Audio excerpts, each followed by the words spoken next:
नमस्कार दोस्तों, अगर आपने हमारे चैनल को अभी तक सब्सक्राइब नहीं किया है तो प्लीज़ हमारे चैनल को जल्दी से सब्सक्राइब कर लें और बेल आइकन को प्रेस करना ना भूलें, जिससे हमारी सभी नई वीडियोस आप फ्री में सबसे पहले देख पाएँ। देश भर में 13 सितंबर से गणेश चतुर्थी के त्यौहार की धूमधाम से शुरुआत हो गई। भाद्र मास के शुक्ल पक्ष की चतुर्थी को पूरे भारतवर्ष में गणेश चतुर्थी के रूप में मनाया जाता है। इस दिन घर में भगवान गणेश की स्थापना की जाती है। आइए जानते हैं कि स्थापना के लिए शुभ मुहूर्त क्या है। गणेश स्थापना का शुभारंभ करने के लिए शुभ मुहूर्त सुबह 11:08 से शुरू होगा। उसके बाद दोपहर के 1:34 तक आप घर में गणपति की स्थापना कर सकते हैं। पूजन सामग्री। गणेश स्थापना से पहले पूजा की सारी सामग्री एकत्रित कर लें।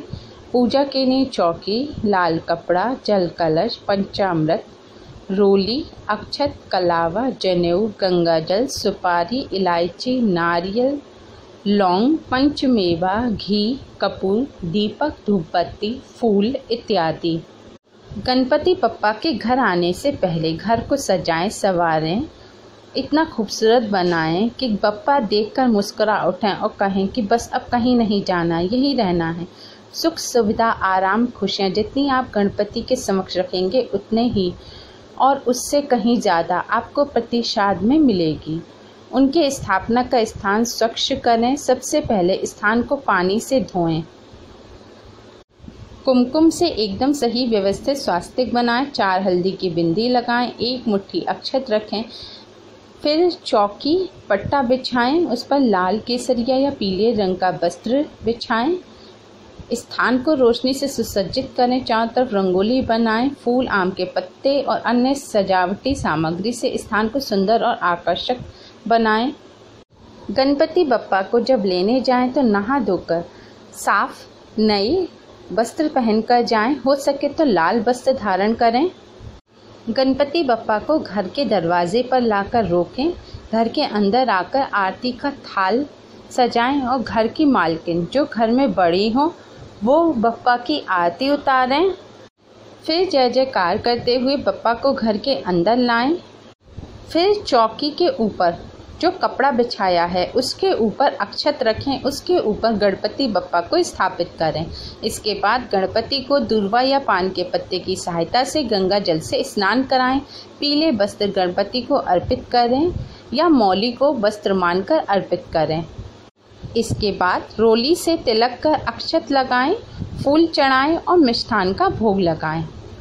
कीर्तन करें। प्रसाद में प्रतिदिन पंचमेवा जरूर रखें। गणपति बप्पा की चौकी के पास तांबे या चांदी के कलश में जल भरकर रखें। कलश गणपति के दाईं ओर होना चाहिए। इस कलश के नीचे चावल या अक्षत रखें और इस पर मौली अवश्य बांधें। गणपति के बाईं तरफ घी का दीपक जलाएं। दीपक को कभी भी सीधे जमीन पर ना रखें। इसके नीचे भी चावल रखें। पूजा का समय निश्चित रखें। यदि आप माला जप करने का प्रण ले रहे हैं तो प्रतिदिन नियत समय पर उतनी ही माला का जप करें। गणपति की स्थापना के बाद दाएं हाथ में अक्षत और गंगा जल लेकर संकल्प करें। कहें कि हम गणपति को इतने दिनों तक अपने घर में स्थापित करके प्रतिदिन विधि विधान से पूजा करेंगे। संकल्प में उतने दिनों का जिक्र करें जितने दिन आप गणपति को अपने घर में विराजना चाहते हों, जैसे 3, 5, 7, 9 या 11 दिन। फिर बप्पा को सिंदूर का तिलक लगाएं। उसके बाद जनेऊ, लाल पुष्प, धूप, मोदक, नारियल आदि सामग्री भगवान को अर्पित करें। सभी सामग्री चढ़ाने के बाद धूप दीप जलाकर भगवान की आरती करें और भोग लगाएं। इसके बाद ओम गणपते नमः गणपति बप्पा के महामंत्र का जप करते हुए स्थापित की गई गणपति प्रतिमा को प्रणाम करें और उनसे विनती करिए कि प्रभु, हम इतने दिनों तक आपको प्रतिष्ठित करके विधि पूर्वक पूजा करना चाहते हैं। आप रिद्धि सिद्धि के साथ हमारे घर में विराजमान हों। आपकी पूजा के दौरान यदि हमसे कोई गलती हो जाती है तो कृपा कर हमें क्षमा करें और अपनी अनुकंपा हम पर बनाए रखें। गणेश चतुर्थी से लेकर अनंत चतुर्दशी तक जब तक भगवान गणेश घर में रहते हैं तब तक उनका एक परिवार के सदस्य की तरह ध्यान रखा जाता है। गणपति को 3 बार भोग लगाना अनिवार्य होता है। वैसे गणपति को मोदक का भोग रोजाना लगाना अनिवार्य होता है। गणपति बप्पा की पूजा में कुछ सावधानियां जरूर रखनी चाहिए। गणेश जी के स्थान के उल्टे हाथ की तरफ जल से भरा हुआ कलश चावल या गेहूं के ऊपर ही स्थापित करें।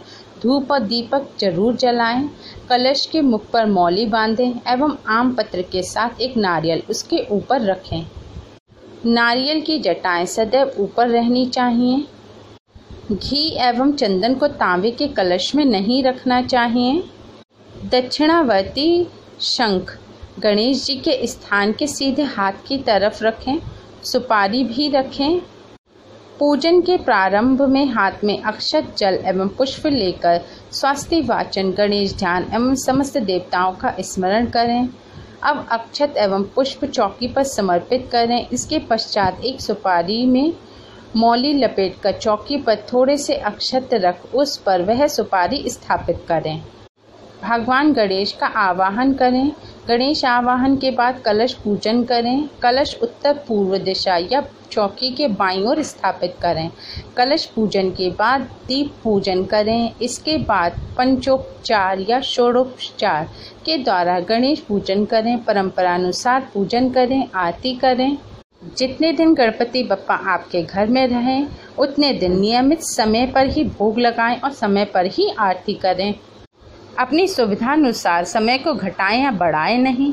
गणेश जी प्रतीक्षा करना कतई पसंद नहीं करते। उन्हें समय पर प्रसाद और आरती से प्रसन्न करें।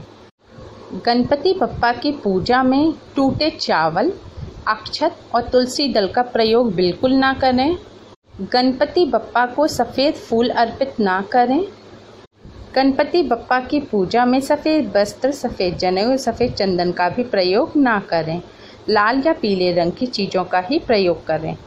शुभ लाभ की प्राप्ति के लिए कुछ विशेष उपाय। घर में शुभ लाभ की वृद्धि और समृद्धि की प्राप्ति के लिए गणपति को प्रतिदिन 5 दूर्वा अर्पित करें। साथ ही 5 हरी इलायची और 5 कमलगट्टे एक कटोरी में रखकर भगवान के चरणों में रख दें। दूर्वा को प्रतिदिन बदलते रहें और इलायची तथा कमलगट्टों को पूजा के अंतिम दिन तक वहीं रखा रहने दें। पूजन संपन्न होने के बाद कमलगट्टों को लाल कपड़े में बांधकर घर के मंदिर में रख लें तथा इलायची को प्रसाद के तौर पर ग्रहण करें। इस सरल विधि से गणपति बप्पा की पूजा करके गणपति बप्पा को आसानी से प्रसन्न किया जा सकता है। गणपति बप्पा हम सभी पर अपना आशीर्वाद बनाए रखें। उम्मीद है ये जानकारी आपके लिए उपयोगी होगी। प्लीज़ लाइक करें, शेयर करें और भी वीडियोस के लिए हमारे चैनल KSC राधे कृष्णा श्रृंगार को सब्सक्राइब करें। Thanks for watching. Radhe Radhe.